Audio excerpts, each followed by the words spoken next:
made earlier this month, January. It was a nice day of January and the weather had broken, following a long period of warm days and nights. And as I lift my eyes from the page where I was writing, making these notes, the wind-driven rain pours down from the east, and wind-tossed branches wave in a dance of ever-changing rhythms, moving in harmony with the gusts and flicking the droplets of water in all directions.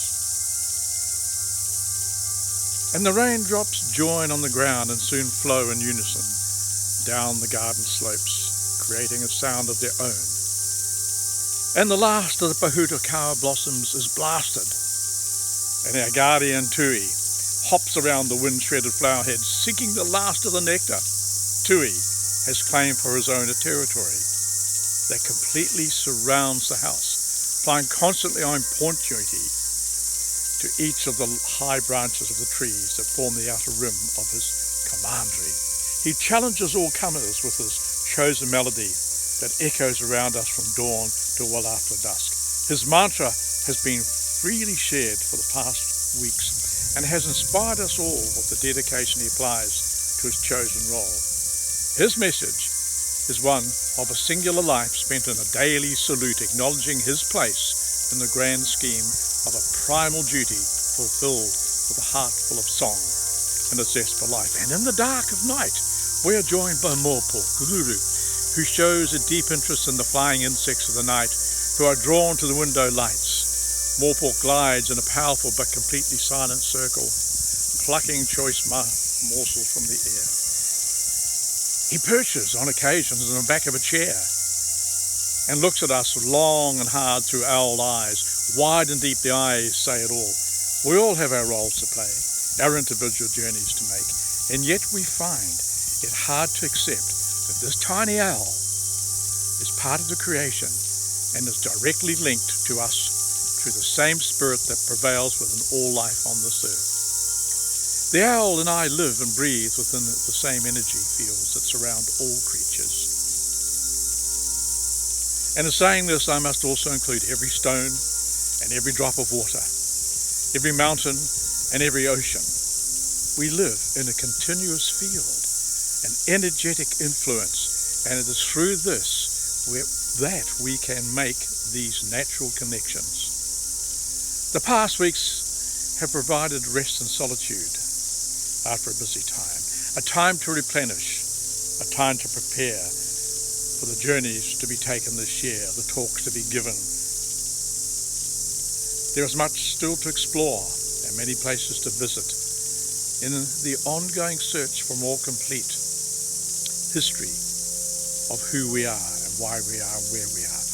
This year we'll see a return to many, many places that I have visited before, to sacred places, stone walls, hidden caves, rock carvings, carved basins, all beckon and await the light of day, clamouring for my attention, clamouring for me to write about them and talk about them.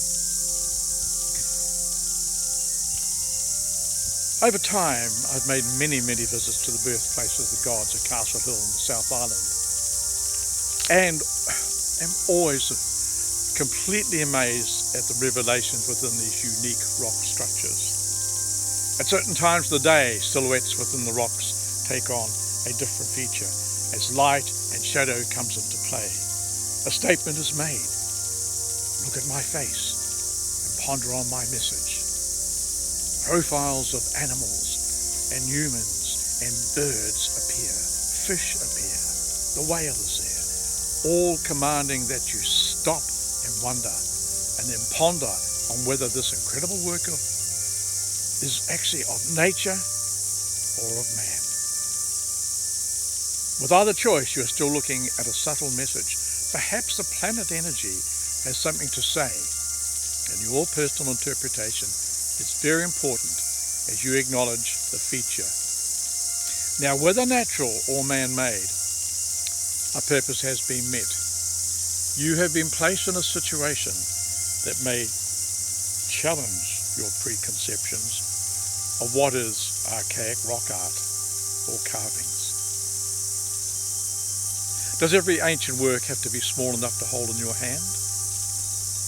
An ancient work may be on such a giant scale as to defy any logical modern explanation.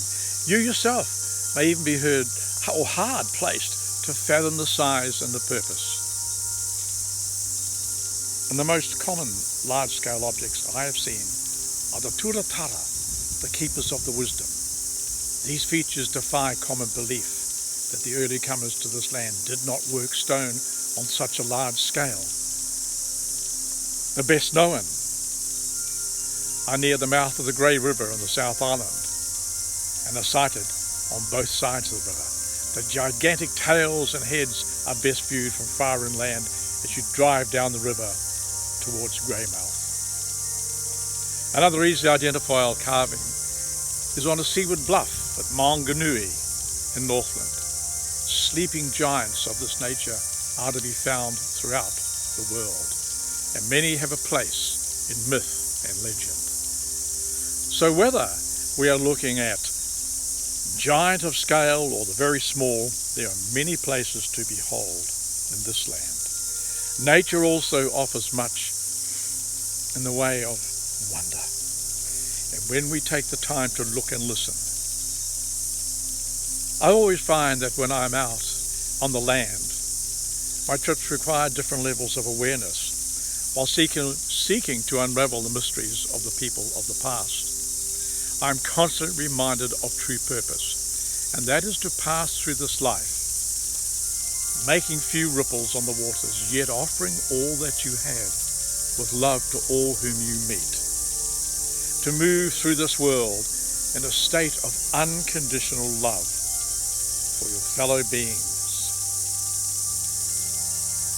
And as a helper and a way-seer, I practice intentional healing and am deeply aware of contagious proximity and the way thoughts and emotions are transmitted. Good and bad, your thoughts go out there and are noted. I've revitalized an old practice to keep me aware of how energy feels, and fields of influence are so important. The following steps are a meditation on these subtle energies.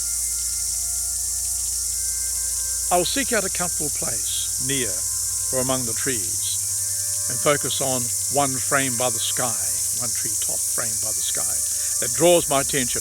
My gaze will be fixed on the edge where tree merges with the sky, and my mind will become focused. Within a short space of time, the eye focus on treetop will change to almost go out of focus, and the shape becomes less important than the white band of light that will appear around the foliage.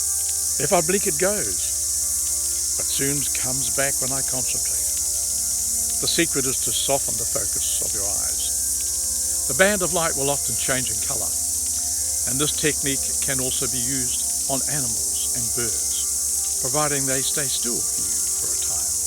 You can also achieve a similar response from people.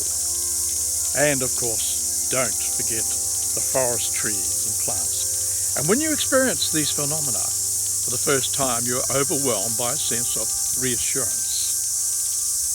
Suddenly, knowing that all energies are connected and respond to each other.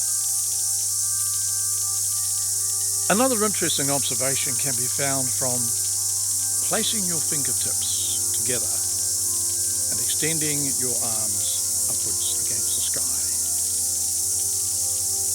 Let your focus soften and slowly bring your fingertips apart.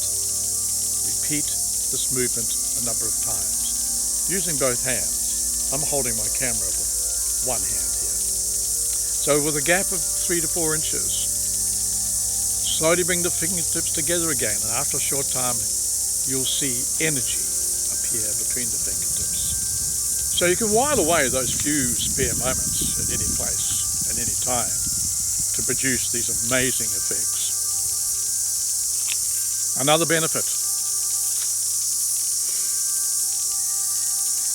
from my travelling has been to draw me back into the smaller and delicate aspects of nature.